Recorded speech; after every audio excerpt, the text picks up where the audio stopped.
Hi mga tita! Welcome back sa ating kusina. Today, gagawa po tayo ng version ko ng atsara. First step, kailangan natin ng papaya at asin. So, itong papaya na julienne na natin. Lalagay lang natin ng asin at imimix lang natin to. Kasi ipapalabas natin ang excess water ng papaya. So, pwede din siyang piga-pigain konti. So, after nyan, set aside muna natin. So, gagawin natin ang ating suka mixture. Next, ang ating suka mixture. Kailangan natin ng suka, bell pepper, luya, garlic, pasas, red onion, sugar, ampalaya, carrots. Isang buo ito, sinunod ko yung kalahati, then yung kalahati, optional kung gusto nyo gumawa ng may mga design. Asin at peppercorns. Sa kaldero, painitin natin siya at ilagay na natin ang suka. Hindi natin kailangan pakuluan to, kailangan lang natin i-simmer. So next, ilagay na natin ang ating asukal.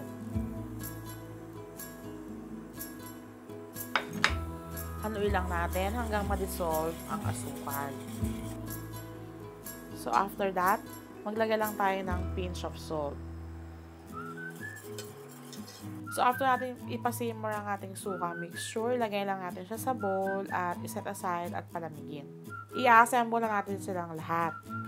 Gawin na lang natin dito, i-squeeze natin ang ating papaya sa strainer para lumabas na yung mga tubig.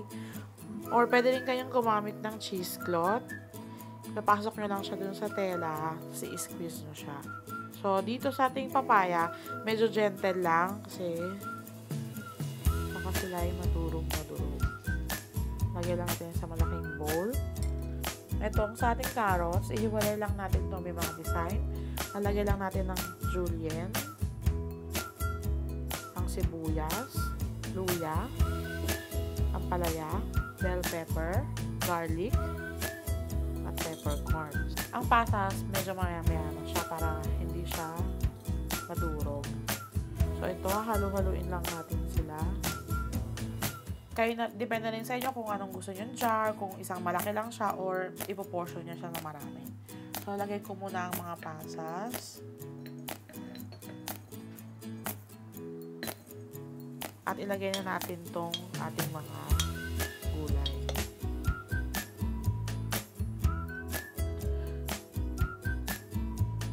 So, ito na transfer natin ang mga gulay natin sa ating mga jar.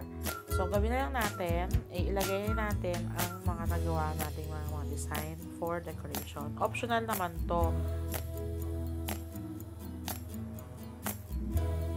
So, after nya, ilalagay lang natin ang ating suka mixture.